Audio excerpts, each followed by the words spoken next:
Welcome to Vishnu talks. నేను మీ విష్ణు. ప్రస్తుతం నాతో పాటు NIS వంటి CRISIL certified wealth manager Revanth Chalmala ఉన్నారు. వారితో మాట్లాడదాం. నమస్తే రేవంత్. నమస్తే అండి.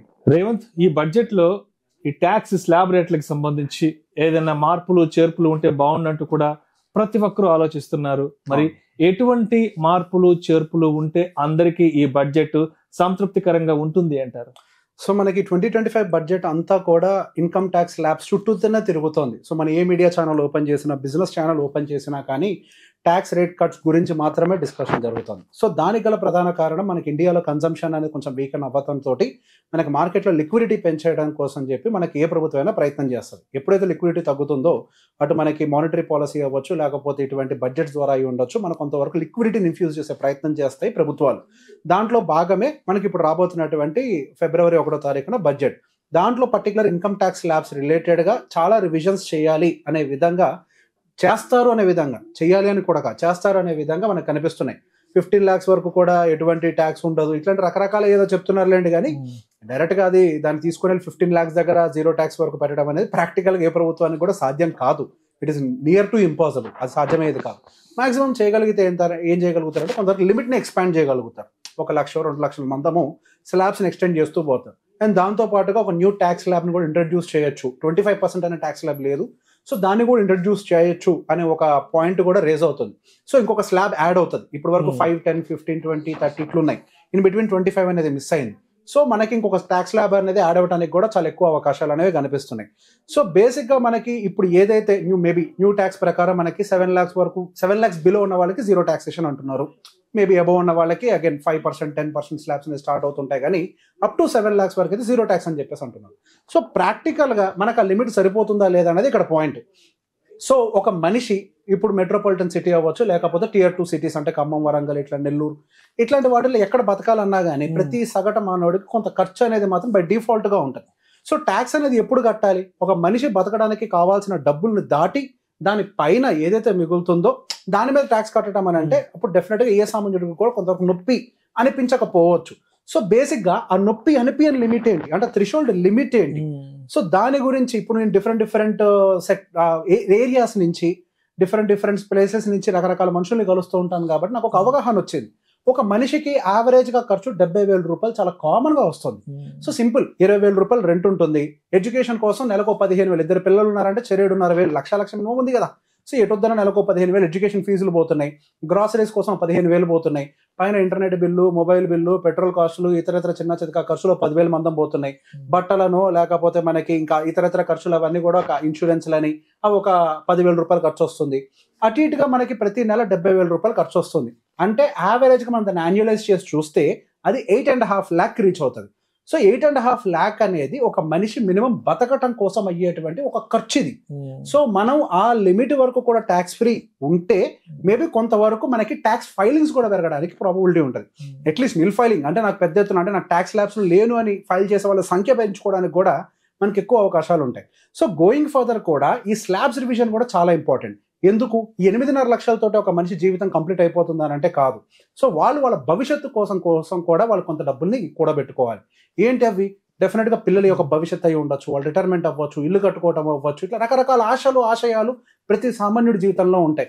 ఎంతో కొంత ఆస్తిని నేను సంపాదించాలి, మా పిల్లల భవిష్యత్తు కోసం నేను దాన్ని ట్రాన్స్ఫర్ చేయాలి. సో ఇదంతా కూడా సాధ్యం అవ్వాలి అని అంటే డెఫినెట్గా ట్యాక్స్ కాంపోనెంట్ ఆ దేశంలో కొంత కన్వీనియంట్ తోటి ఉండాలి.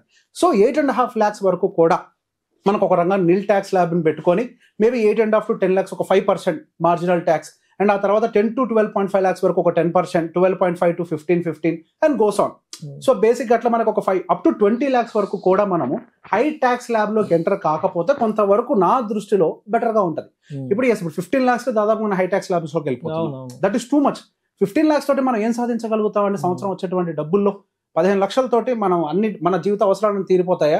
ఇప్పుడు నేను చెప్పిన వాటిల్లో జనాలకు కావాల్సిన మినిమం అదర్ రిక్వైర్మెంట్స్ లేవు. పిల్లల్ని బయటికి తీసుకెళ్ళటం, పిల్లలకు కావాల్సిన ఎక్స్ట్రా యాక్టివిటీస్ అయి ఉండొచ్చు, డాన్స్ క్లాస్లు అవ్వచ్చు, రెస్టారెంట్కి వెళ్ళటం అవ్వచ్చు, సినిమాలకు వెళ్ళటం అవ్వచ్చు, లేకపోతే ఇంకేదైనా కొత్త ఐటమ్స్ కొనటం అవ్వచ్చు, ఏసీలు, ఫ్రిడ్జ్లు, కార్లు, బైకులు, ఇవన్నీ ఇంక్లూడ్ చేయకుండానే 70,000 రూపాయల ఖర్చు ఒక సామాన్యుడికి వస్తున్నప్పుడు 15 lakhsకే హై ట్యాక్స్ ల్యాబ్లో పెట్టేస్తే ఒక సామాన్యుడు ఎట్లా బతకగలుగుతాడు?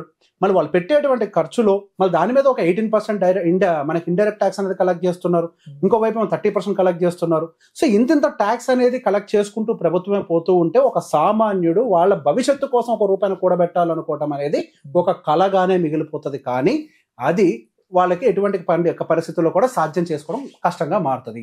అండ్ మనకు కొన్ని ట్యాక్స్ ఎగ్జామ్షన్స్ కూడా పెట్టారు కదా ఓల్డ్ ట్యాక్స్ లో కూడా. అదేంటి ఏటీసీలో అయితే 1.5 lakh అని అంటారు. సో 1.5 lakh ఏ విధంగా సరిపోతుందో నాకు ఇప్పటికీ కూడా అర్థం కాదు. అందులోనే టర్మ్ ఇన్సూరెన్స్ అంటారు, అందులోనే హోమ్ లోన్ కి రిలేటెడ్ అని అంటారు, అందులోనే పెన్షన్ ఫండ్స్ అని అంటారు, అందులోనే ఇంకా ఈపీఎఫ్ అంటారు, ఎన్పిఎస్ అంటారు, అదంటారు ఇదంటారు, అన్ని ఒక దాంట్లో కుదించి 1,50,000 పెడితే సంవత్సరానికి 1,50,000 సేవ్ చేసుకుంటూ పోతే నిజంగా రిటైర్మెంట్ కార్పస్ ఏర్పడుతుందా? ఇది కదా పెద్ద ప్రశ్న. ఇప్పుడు ఒక మనిషి బతకడానికి నిజంగా ఫ్యూచర్ లో ఇప్పుడు ప్రభుత్వం ఏమీ రిటైర్మెంట్ కి ఎటువంటి భరోసా అయితే ఇవ్వట్లేదు. కానీ ఒక వ్యక్తి వాడు రిటైర్మెంట్ కోసం ఏర్పాటు చేసుకున్నటువంటి ఫండ్నైనా కానీ ట్యాక్స్ ఫ్రీ చేసి ఉండాలి. దాని లిమిట్ అనేది చాలా తక్కువగా పెట్టారు. సో కనీసం దాని ఒక 3 లక్షల వరకు అన్నా కానీ ఎక్స్టెండ్ చేయగలిగితే అప్పుడు జనాలు సేవింగ్స్ మీద మరింత ఇంట్రెస్ట్ చూపిస్తారు. సో ఇక్కడ మనం ఇన్వెస్ట్ చేస్తే సో వాళ్ళు ట్యాక్స్ ఎగ్గొట్టడం కోసం పెట్టుబడి పెట్టచ్చేమో కాక, కానీ ఇండైరెక్ట్లీ వాళ్ళ భవిష్యత్తునే కాపాడిన వాళ్ళు అవుతారు వాళ్ళు. అండ్ అదే విధంగా మనకి ఏటీడీ అనేది ఒకటి ఉంది, హెల్త్ ఇన్సూరెన్స్ రిలేటెడ్ 25,000 లిమిట్ అనేది పెట్టారు. 25,000 రూపీస్ లిమిట్ లో ఏం వస్తుంది అంటే గట్టి 10 లక్షల రూపాయల హెల్త్ ఇన్సూరెన్స్ వస్తుంది. నిజంగా ఈ రోజు హాస్పిటల్లో జాయిన్ అయితే 10 లక్షల్లో బయటికి రాగలుగుతామా? సీరియస్ అయితే 25-30 లక్షలు ఆస్తులు అమ్ముకోవాలి కాదండి, ఆస్తులు అనుకున్న దగ్గర. సో మీరు హెల్త్ క్వాలిటీతో ప్రొవైడ్ చేయలేనప్పుడు ఏం చేయాలి? హెల్త్ ఇన్సూరెన్స్ ఎగ్జంప్షన్ లిమిట్ అనేది పెంచి ఉండాలి అట్లీస్ట్. ఎక్కడికి? ఇప్పుడు నా ఎక్స్పీరియన్స్ ప్రకారం ఒక quality health insurance 25 lakhs and above తీసుకోవాలి అని అంటే 35-40 వేల రూపాయలు మినిమం అవుతుంది, కొంతమంది 40,000 కూడా అవుతుంది. అండ్ సీనియర్ సిటిజన్స్ కోసం అని చెప్పి 25,000 అంటారు. సీనియర్ సిటిజన్ కి హెల్త్ ఇన్సూరెన్స్ తీసుకోవాలంటే 50-60 వేలు వద్ది, 25,000 ఎట్లా సరిపోద్ది అసలు? సో ఈ ఎగ్జామ్షన్ లిమిట్స్ ఏవైతే పెట్టారో తూతూ మంత్రం అని చెప్పి అక్షంతలు వేసారు తప్పించి నిజంగా మార్కెట్ రేట్లతో మీట్ అవుతున్నాయని అంటే లేదు. సో ఖచ్చితంగా ఇప్పుడున్నటువంటి 80D సెక్షన్ ఏదైతే ఉందో అట్లీస్ట్ వితౌట్ అంటే ఆ పేరెంట్స్ ని ఇంక్లూడ్ చేయకుండా నార్మల్ పీపుల్ కి 40,000 వరకు అనే లిమిట్ ఎక్స్పాండ్ చేస్తే వాళ్ళు హై ప్రీమియం అంటే ఎక్కువ లిమిట్ ఉండేటువంటి సమ్ ఇన్సూరెన్స్ ని తీసుకోవడానికి ప్రాపబిలిటీ అనేది దొరుకుతుంది. అండ్ దాంతో పాటుగా పేరెంట్స్ యాడ్ చేస్తే ఆ లిమిట్ ఇంకొంచెం ఎన్హాన్స్ అయితే ఇంకొంచెం బెటర్ గా ఉంటుంది. అండ్ ఏటీఈ ఎడ్యుకేషన్ లోన్ కి సంబంధించి ఏదో 50,000 అంత లిమిట్ ఇచ్చారు. 50,000 10,000 డోంట్ రిమెంబర్ 50 అనుకుందాం. ఇది ఒక అద్భుతమైన ప్లాన్. ఇది ఎందుకు పెట్టారో కూడా దేవుడికి తెలియదు. లోన్ తీసుకుంటే దాని మీద ఇస్తారనంట. లోన్ తీసుకుంటే నువ్వు ఇచ్చేది ఏంటయ్యా? పిల్లల భవిష్యత్తు కోసం. ఇప్పుడు యూఎస్ లో మనకి 529 ప్లాన్ అని చెప్పి ఇంతకుముందు ఒక వీడియోలో డిస్కస్ చేసాం.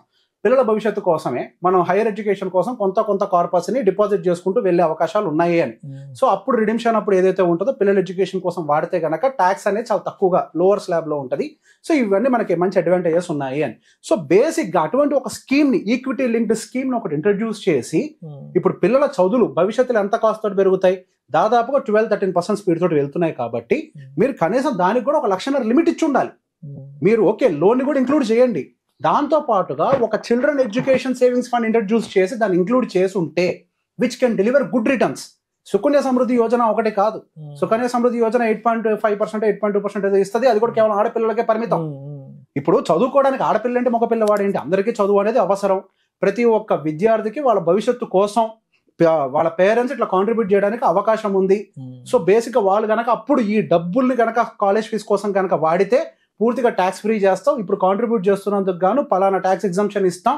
దాని లిమిట్ ని మేము 80E అండర్ లో 1,00,000 రూపాయల వరకు కూడా 1,50,000 రూపాయల వరకు పొడిగిస్తున్నాం అని చెప్తే అప్పుడు 80E సెక్షన్ లో 1.5 lakh వరకు పిల్లల భవిష్యత్తు కోసం ఖచ్చితంగా ట్యాక్స్ ఎగ్జంప్షన్ కోసం అయినా సేవ్ చేస్తారు. ఒక 3 లక్షల రూపాయలు వాళ్ళ భవిష్యత్తు కోసం సేవ్ చేస్తారు. సో బై ఫోర్స్ వాళ్ళు సేవ్ చేసుకుంటారు. ఎందుకు? ట్యాక్స్ ఎగ్జంప్షన్ కోసం. ఇక సేవింగ్ అంటూ జరిగితే భవిష్యత్తులో కష్టాలేవి. సో గవర్నమెంటే దాన్ని ప్లాన్ చేయాలి, బై ఫోర్స్ చేపించగలగాలి. తూతూ మంత్రంగా చేస్తే దానివల్ల ఏ ఫలితాలు రావు. Right. Thank you so much Revanth. Thank you అండి.